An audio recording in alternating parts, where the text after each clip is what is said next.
Благодаря за тази история. Възстановително екологично правосъдие. Доцент Петров, заповядайте. Не знаех, че има и такова чудо и си мисля, че то вече всичко е възстановително. И подходих към темата с а, подозрението, както Мирослава казва, че мога да изпадна в естрадни изпълнения. Естрадни изпълнения, да говорим постоянно хубави и добри неща, защото възстановителното е хубаво добро, а пък като стане и зелено, става хубаво добро и зелено. А, и като разглеждах нещата в Европейския форум, ми направи впечатление едно нещо, което вероятно очевидно съм пропуснал в днешната дискусия, защото дойдох по-късно, а то е определението за възстановително правосъдие според Европейската директива за правата на жертвите. И там има неща, с които искам да споря.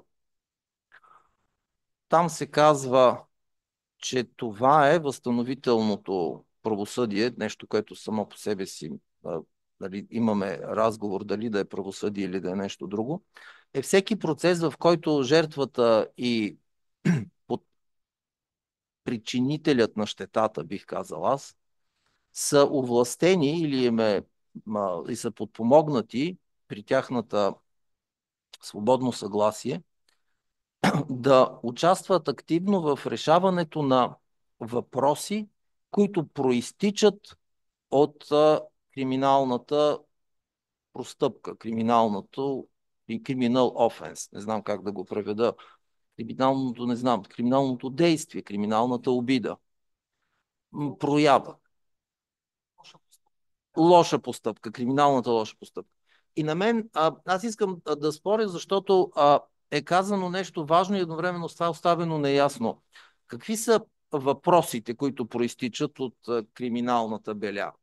Те не са изяснени и в тази неяснота на нещата, които проистичат след като криминалното деяние е дефинирано, размерено, премерено, прошнуровано, осъдено, присъдено и всичко останало, е много важно, че има и нещо друго. Това друго ми се струва, че не е непременно ясно и че неговото изясняване е важна задача дори според мен и за нас като ентусиасти или като хора, които искат да ентусиазират другите, да правят тези неща. Какви са въпросите, които проистичат и за кого те са въпроси? Така че а, ми харесва и едновременно с това не съм удовлетворен от тази не, как да кажа, липса на конкретен предмет в един толкова на възстановителното правосъдие, в един толкова или документ, който сигурно много хора го използват. И пак казвам, идеята за въпросите, които проистичат извън дефинирането на поведението като криминално и неговото институционално третиране като такова, ми се струва, че постоянното поставяне на този въпрос помага да разберем какво искам и за какво се борим, когато поставяме възстановителното като нещо, което не се случва в рамките на правосъдието, а някакси е важно.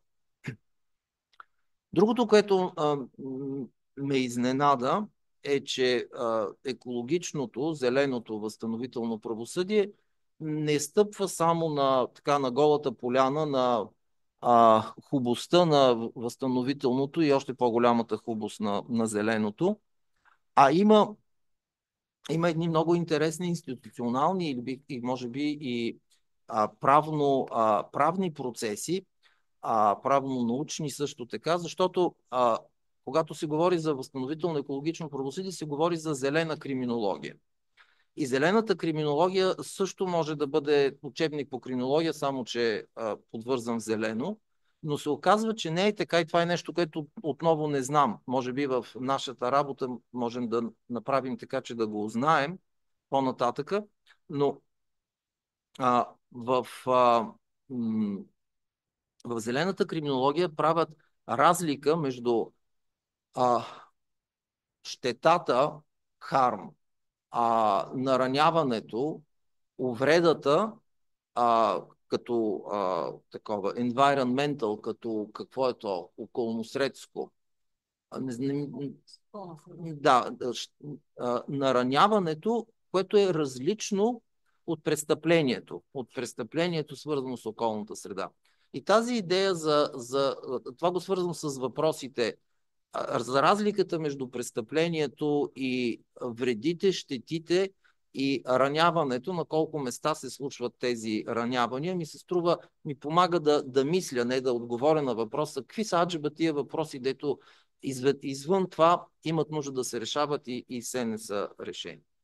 Но това е един въпрос, който според мен присъства в умовете и в писанията и практиките на специалисти по криминология, което вероятно е една наша предстояща задача да вкараме или да влеземе в контакт с това знание и да стимулираме неговото присъствие тук. Може би то вече е тук, не знам.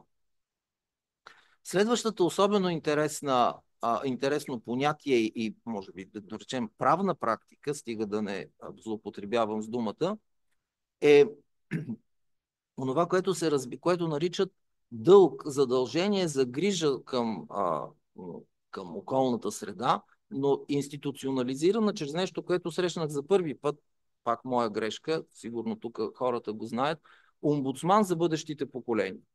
Омбудсман за бъдещите поколения е институционализиран, моля ви се, в Унгария през 2008 година, но холандският такъв се нарича Ян Ван де Венис. Жив от плът и кръв и вероятно можем да го поканим или да разберем, защото това е нещо, което е практика, която очевидно е законово, институционално обусловена и ми се струва интересна част от контекста, в който зеленото възстановително право, правосъдие или възстановителни подходи също се случват. Когато се говори за, за зелената криминология и за този тип процеси, първото близко правна територия, от която се стъпва на там, т.е. съседска, която се развива на там, е корпоративното престъпление, което според мен, вярвам, българското право има доста повече опит, но е нещо, което е като екологичното престъпление или екологичната вреда, е нещо, което хората, които го мислят, правят и практикуват, са много близко до идеята за корпоративното право и проистичащите оттам грешки. Така че това са едни, за мен са интересни контекстуални обстоятелства, които правят подобен тип, включително и зеленото възстановително правосъдие, не просто пожелателно, но някакси подкрепено от криминология и от право, в рамките на което, или които са израз на една променена нагласа, но има и институции, които подпомагат нещата. Вероятно това според мен зависи към всичките, също така може да се отнесе към много от темите, които до този момент обсъждахме.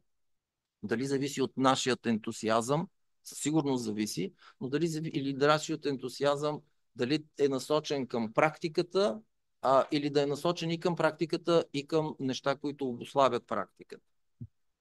И завършвам, за щастие имам много малко време, така че няма да ми проличи колко много не знам, но завършвам с въпросите, които преписах от страницата на Европейския форум. И те са няколко.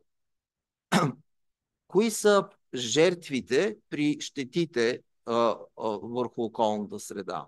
И мисля, че този въпрос е много интересен. Колко много са жертвите и какво правиме с понятието за глас в възстановителното правосъдие? Тази идея за гласа в нейната, според мен е последно или как кажем, етична и после психологична страна ми се струва важна, И вероятно правото, българското и не само, може да каже много за това как тази метафора на някакво участие всъщност може да има своите, и има или няма своята институционална подкрепа, глас.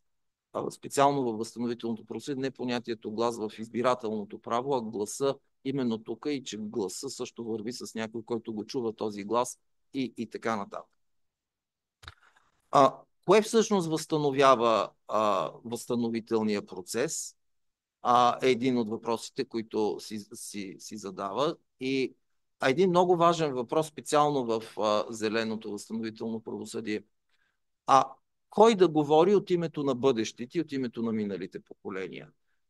Какво става това? Това е всъщност проява на наш етичен ангажимент или някакъв друг, но въвеждането на бъдещите и миналите поколения ми се струва особено полезно, и формулирането му дори като правна материя, която, разбира се, не е правна е социална, човешка, после се регулира с някакво право, ми се струва интересно този глас на поколенията и говоренето от името на поколенията като проблематика.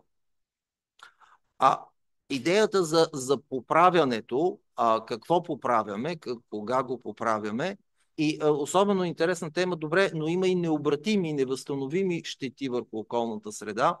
Как се прилага и как да прилагаме тази философия, или аз бих я нарекал етика, при тези случаи. Последният въпрос, който си задават, изглежда измамно технически или, не знам, обезсърчителен, също може да го кажем. Как се осигурява доброволното участие на ощетителите? На тези, които извършител,